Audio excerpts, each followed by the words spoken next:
ஏரியில் நடந்த இரண்டு பேர் படுகொலை, பல பேர் காயமடைந்திருக்கிறார்கள்.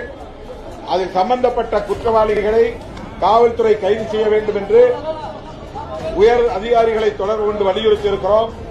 தென் மாவட்டங்களில் சாதியின் பெயரால் வன்முறை வெறியாட்டத்தை தூண்டிவிட்டு அரசியல் ஆதாயம் தேட சங்பரிவார்கள் முயற்சிக்கிறார்கள் என்று ஏற்கனவே தகவல்கள் வெளியாகி இருக்கின்றன.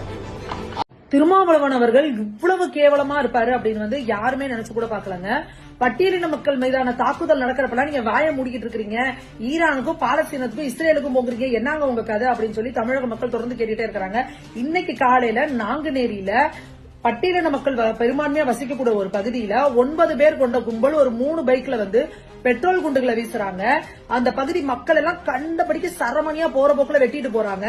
அதுல 2 பேர் இறந்துடுறாங்க. கிட்டத்தட்ட 9 பேருக்கு மேல படுகாயமடைந்து ஹாஸ்பிட்டல்ல இருக்கிறாங்க. அவங்களுக்கு என்ன பிரச்சனை? இங்க ஆளும் கட்சியில அரசு கேவலமா இருக்கு, சட்டம் ஒழுங்கு சரியில்லை, ரவுடிசம் தலைவிரிச்சு ஆடுது, காவல்துறை கையில வச்சிருக்க முதல்வர் என்னதான் பண்ணிக்கிட்டு இருக்காருன்னு சொல்லி அவ்வளவு பேர் கேள்வி கேட்டுட்டு இருக்கோம்.